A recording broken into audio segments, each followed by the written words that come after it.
Bonjour et bienvenue dans cette nouvelle vidéo sur la chaîne Retro42.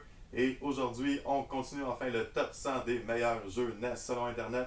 Et on est rendu à la 75e position.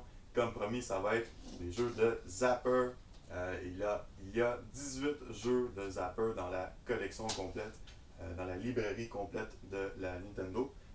Moi, j'en possède seulement 7 sur ces 18-là. Donc, je vais faire le tour des 7 jeux que je possède qui jouent avec le Zapper.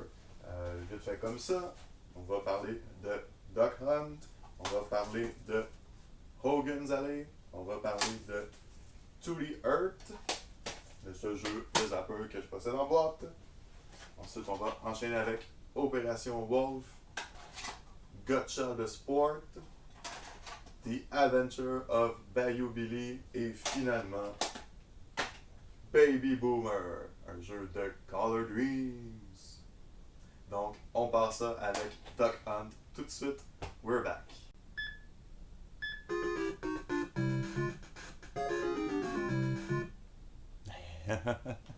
C'est un petit jingle qui dure 2-3 secondes. Maudit qu'on l'adore.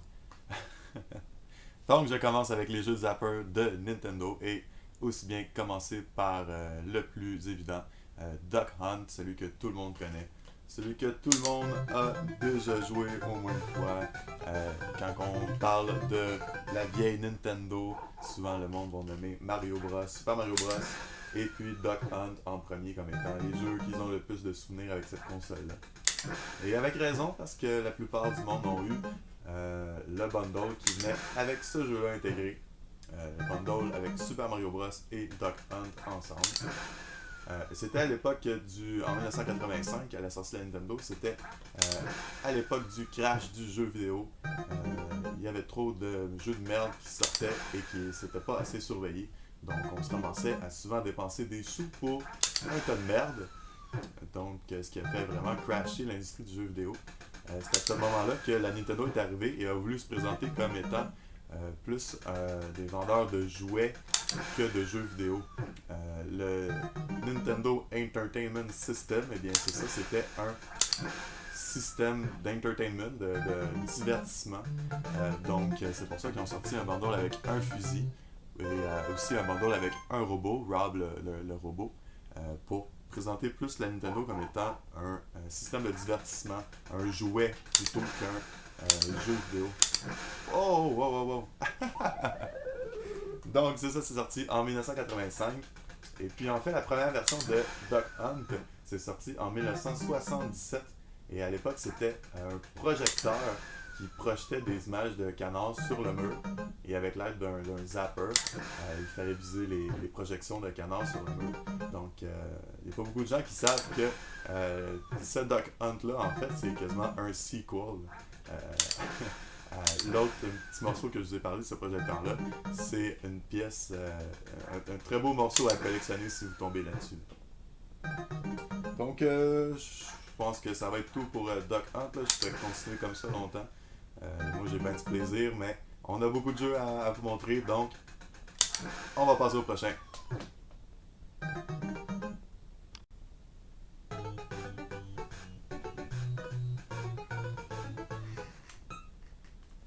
Hogan's Alley, et ça c'est mon jeu de Zapper préféré. Celle-là je l'aime beaucoup, je l'ai joué beaucoup. C'est lui que je mets quand j'ai envie de jouer au Zapper. Je trouve que c'est le meilleur sur la NES. Donc, 3 game modes. Le premier, je pense que ça vaut la peine, je vais tous vous les montrer. Tiens. Le premier, c'est un jeu de réflexe. Petite histoire comme ça en commençant. Hogan's Alley, évidemment, c'est un jeu Black Box, un des jeux qui est sorti en 1985, un des tout premiers jeux pour la NES. Puis Hogan's Alley, c'est basé sur un vrai camp d'entraînement policier aux États-Unis qui a ouvert ses portes, je pense, après la Deuxième Guerre mondiale. Donc, Hogan's Alley, ça existe vraiment, c'est en Virginie. C'est une espèce de village, là, un fake village artificiel fantôme qu'ils ont fait pour faire des entraînements policiers. Donc, petite page d'histoire comme ça. Alors, le premier mode de jeu, vous voyez, Oh, j'en avais deux à tirer. Il faut que je tire sur les méchants et que je tire pas sur les gentils, tout simplement. Entraînement policier connu, mettons. Alors, c'est ça pour le premier mode. Je vais passer tout de suite au deuxième. Vous voyez là, je joue sur ma vraie NES, donc ça implique des. Oups! Ça implique des manipulations physiques qui fait que je me promène un peu. Mais par souci de réalisme et d'authenticité, c'est ça que ça donne. Je pense que j'ai déplacé la caméra un peu en bougeant et voilà. Ok, donc. Oups! Miss. Donc, même principe, faut tirer sur les bad boys puis pas sur les gentils. Mais là, les cibles bougent et c'est comme dans la petite ville justement de Hogan's Alley. Donc, un autre petit challenge. C'est mon. Je pense que c'est mon mode préféré sur ce jeu, malgré qu'ils sont tous bons. Oh ouais, faut être vite. Boum, boum. Le zapper est étonnamment précis. C'est le cas sur tous les jeux Nintendo. Dans la fin de l'émission va être dédiée plus aux jeux qui ont été faits par d'autres compagnies que Nintendo, mais qui utilisent quand même le zapper. Certains l'ont moins bien. On voit que c'est la technologie de Nintendo et que à ce moment-là, le zapper fonctionne très bien, très précis. On parle d'une console vieille de 30 ans maintenant. Hein. 30 ans et cette belle petite machine-là fonctionne encore. Je pense que je l'aurais pas expliqué dans l'intro, fait que je pense que je vais en parler tout de suite. Le principe du zapper, c'est simple. Quand j'appuie sur la gâchette, pendant une fraction de seconde, l'écran devient noir, sauf les cibles que je peux toucher. Les cibles que je peux toucher deviennent des carrés blancs. Oh non, j'ai tiré le policier. L'œil du zapper détecte la différence, le contraste. Et, non, je suis pas concentré. Et si j'atteins un point blanc dans l'écran, bien ça compte comme si j'avais touché ma cible. C'est tout simplement ça. Mais c'est vraiment bien que ça marche. Certains avaient d'ailleurs le truc quand ils étaient petits de juste coller le zapper sur une ampoule puis tirer l'ampoule. Ça marchait très bien aussi. Soit ça ou coller le zapper sur la télé, là. Ça aussi ça marchait. Ok, je pense que ça va être assez pour ce mode-là. Il reste le dernier mode. Dernier mode que y en a qui ont peut-être connu dans, je pense que c'était dans WarioWare qu'il y avait ce spécial stage-là. Il faut tout simplement tirer les canettes pour les faire tomber dans les coins. Et j'adore ce jeu-là. Oui, comment c'est simple, hein? Pas de musique, des effets sonores basiques, un écran, un fond noir et tellement de plaisir. Ça nous prenait pas grand chose. Alors, on n'avait pas de HD, il n'y avait pas des choses comme ça. Pas de soundtrack, rien. On n'était pas rendu là encore. Oh, raté. Je manque de pratique, hein, ça fait longtemps que j'ai pas joué. Mais là, de toute façon, ça fait assez de temps qu'on passe sur Hogan's Alley. On va passer au prochain jeu.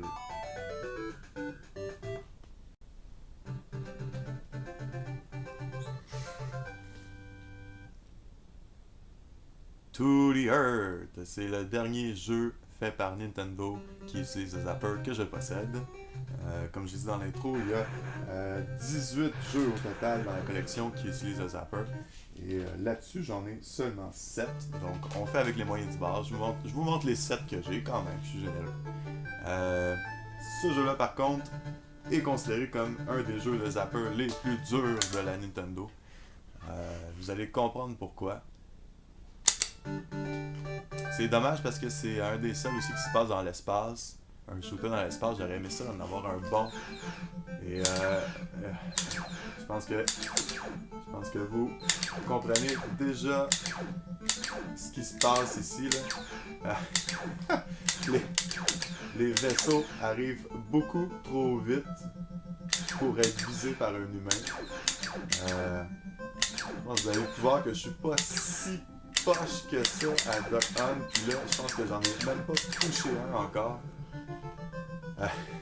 la vitesse est bien trop exagérée. Et puis, à chaque fois que je tire et que je rate mon coup, ça me fait des dégâts aussi.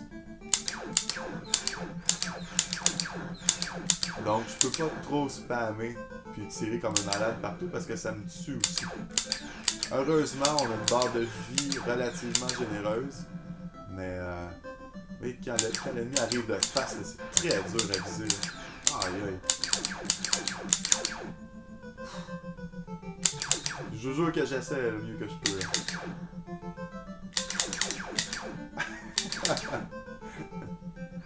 Mais au moins il y a une musique. C'est cool. Mais c'est trop difficile pour être apprécié. En tout cas, selon moi. Là. Je vais réessayer un autre petit coup parce que ça va vite quand même.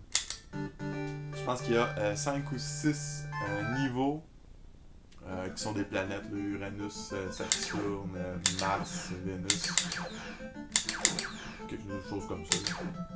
En tout cas, le dernier niveau, c'est la Terre. Hey.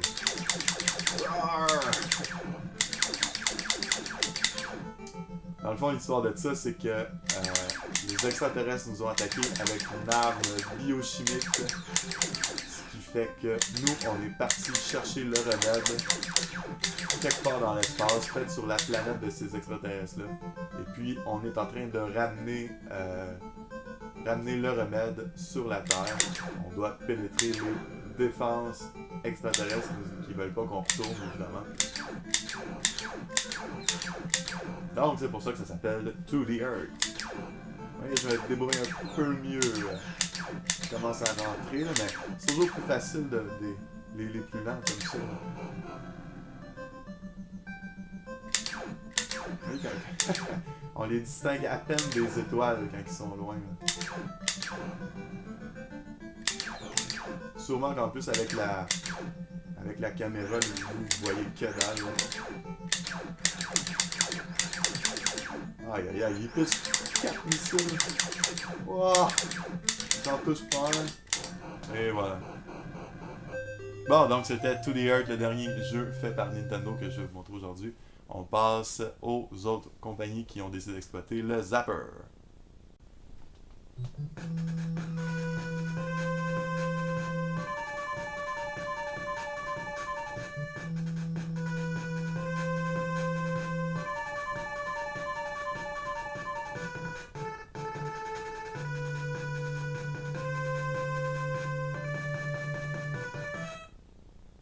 Pas mal cool comme petite musique d'intro. Évidemment, on s'attend pas à moins d'un jeu Taito.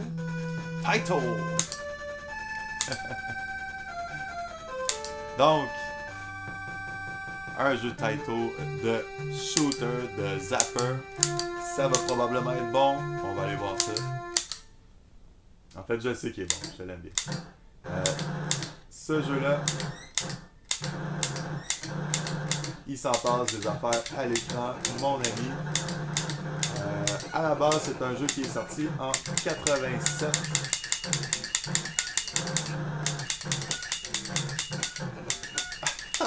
Ok, ouais, il s'en passe des choses. Je sais pas si vous allez m'entendre avec le bruit du zapper. En tout cas, c'est un jeu qui est sorti en 87 à l'arcade. Et puis, évidemment, sur la borne d'arcade, on jouait avec un pistolet aussi. Un gun, quoi.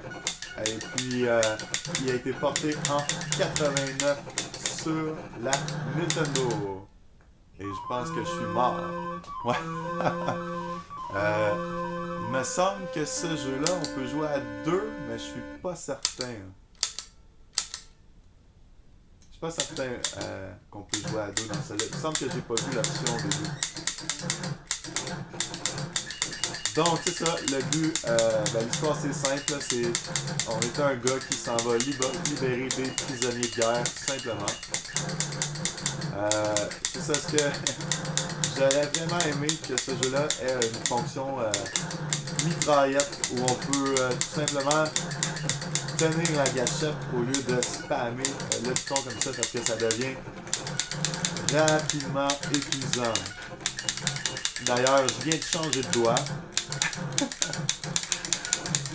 Et puis l'écran qui flash sans arrêt comme ça, eh bien ça va sûrement rendre certains de mes auditeurs, comment on appelle ça, épileptiques.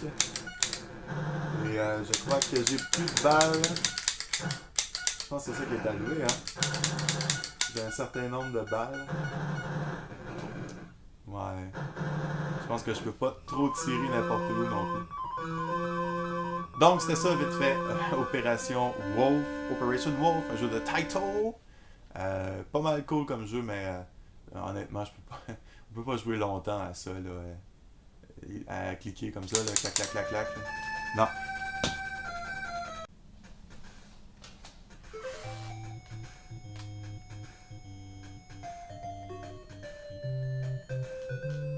Gotcha de Sport.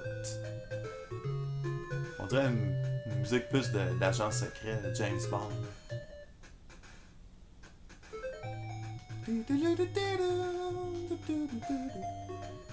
Ok, allons-y. En fait, ce jeu-là, c'est un jeu de paintball. Et comme je suis pourri, je vais jouer à Beginner. Évidemment, c'est un jeu qui joue avec le Zapper. Le Zapper. C'est un jeu qui a été développé par Atlas, mais qui a été publié par LGN.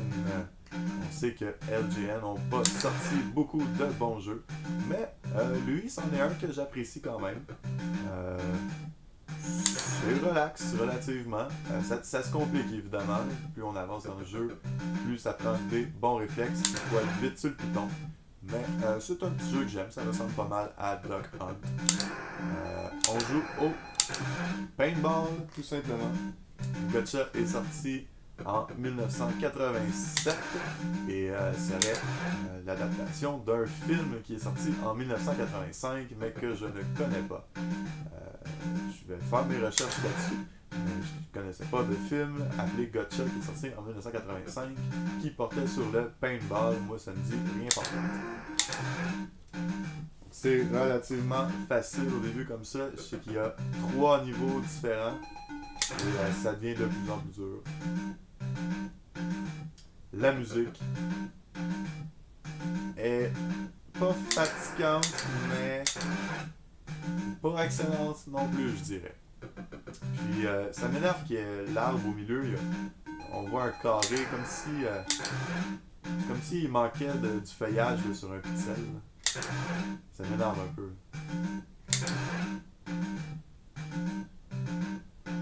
Et si j'avais un autre critique à faire en ce moment, c'est que c'est peut-être un peu long pour rien en ce moment. J'aimerais ça tout de suite passer à un niveau supérieur. Le jeu fasse comme ok, c'est chill, tu es quand même. Tu es capable de viser. T'es quand même capable de viser, alors on pourrait augmenter la difficulté un peu, mais non. Et puis il y a des moments où il se passe rien.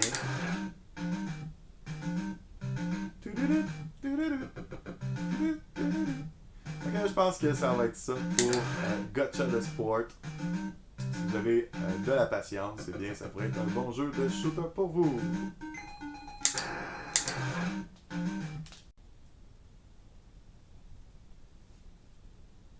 Et voici The Adventure of Bayou Billy. Oh, j'ai échappé ma manette. C'est un jeu de Konami qui est pas mal dur. Heureusement pour nous, il y a un practice mode parce que ce jeu-là est séparé en plusieurs styles de gameplay différents. On a le style beat 'em up un peu. On a un style plus jeu de course, jeu de conduite d'automobile. Et on a un style shooter avec le zapper.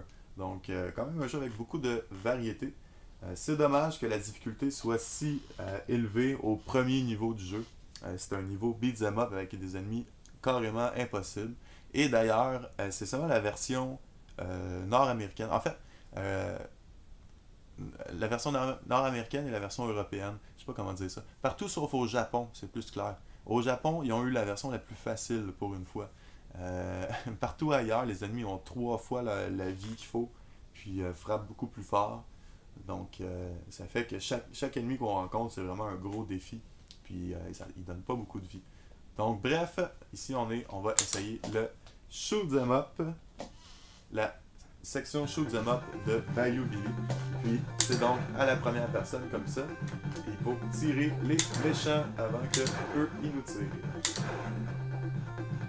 Encore une fois, vous voyez que ça fonctionne plutôt bien. On peut clairement voir quand l'écran flash les gros carrés, les gros rectangles blancs. Si vous portez attention, puis si on voit bien sur l'image. Donc, on voit que Konami a compris comment le zapper fonctionne et l'utilise de la bonne façon. C'est facile de viser les cibles, puis quand je rate, c'est vraiment moi qui rate. Là. Je peux pas dire que c'est le zapper qui fonctionne pas bien ou. Non, je suis capable de dire que c'est parce que j'ai vraiment visé à côté. Quand je vise vraiment dessus, ça marche. Donc, chapeau à Konami qui a quand même vraiment su utiliser la technologie de Nintendo pour faire un jeu peut-être un peu trop ambitieux, mais qui est quand même plaisant à jouer. Je déteste pas The Adventure of Bayou Billy en général. La musique est meilleure, évidemment, c'est la musique de Konami.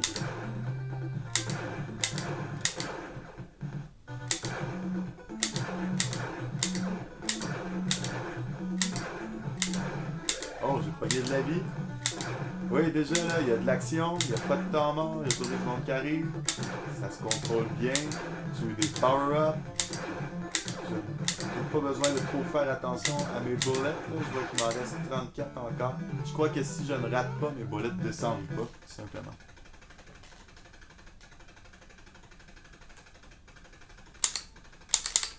You're pretty good with guns. Don't be afraid of Gordon. As a reward, you will receive extra bullets. Je pense que c'était tout pour le game A. Je vais regarder le game B vite fait, mais il me semble que c'est pas mal semblable. Selon mes souvenirs. Ah, c'est avec la manette, ouais, c'est ça.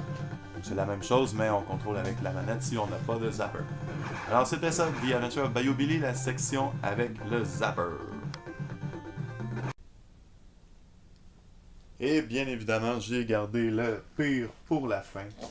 Il s'agit ici de Baby Boomer, un jeu de Color Dreams. Ouh! Donc, au moins ce jeu-là a la particularité de jouer à 2 joueurs ou avec 2 zappers. Donc, je pourrais jouer avec mes 2 zappers, un dans chaque main, puis ta. Je ne le ferai pas parce que ça va être trop cacophonique pour vous, tout simplement. Donc, le but du jeu, c'est qu'on a un bébé. Le bébé, il avance tout le temps. Puis, il faut essayer de le défendre. Faut pas qu'il se fasse toucher par les rats, puis par les. Faut pas qu'il tombe dans les trous. Mais, si vous voyez, ce jeu-là n'a pas été fait par Nintendo. Ce jeu-là n'a pas été fait par Konami. Ce jeu-là vise très mal. Et je sais pas si on peut le voir assez bien sur l'image là, mais quand l'écran flash, les rectangles de détection sont minuscules. Ce qui fait que c'est vraiment dur de viser. Aïe aïe. Ce qui fait que c'est vraiment dur de viser la cible qu'on veut viser. Parce que les carrés sont trop petits, c'est trop dur pour le zapper de détecter un contraste. Je vais réessayer encore. Mais ça, c'est un bon exemple de jeu de zapper que les développeurs connaissaient pas vraiment bien comment ça marchait. Alors, voyez comment j'ai de la misère. Hein.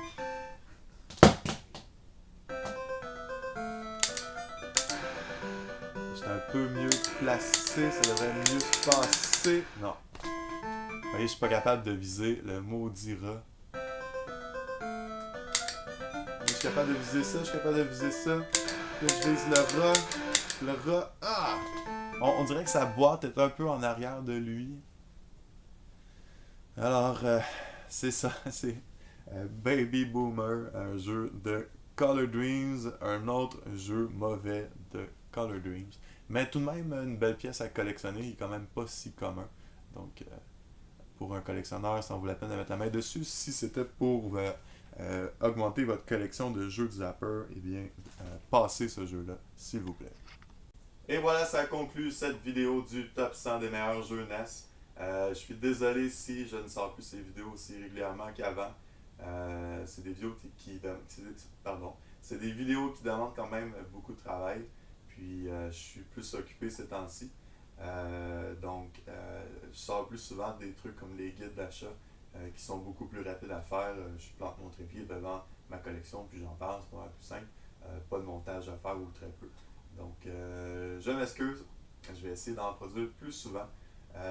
Des choses qui aident pas aussi d'un fois, c'est quand je sais que je m'enligne sur des jeux que j'aime moins. D'un fois, la motivation est moins là, puis je dois me dire, bon, il faudrait que je fasse la prochaine vidéo. C'est un peu le cas du prochain jeu sur la liste. Donc, en 74e position, la prochaine vidéo va être sur un jeu de Konami, de Goonies 2, que beaucoup de monde aime, mais que j'ai beaucoup de mal à embarquer dedans. Sûrement parce que je suis pas bon, tout simplement. Donc, je vais me pratiquer, je vais regarder d'autres mondes jouer, ça va me donner des trucs, ça va me donner des choses à vous montrer.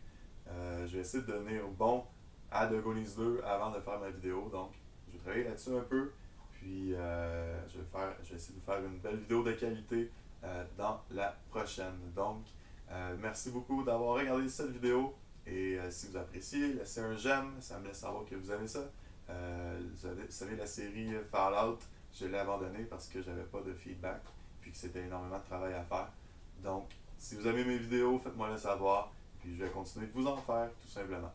Alors, merci et à la prochaine. Ciao!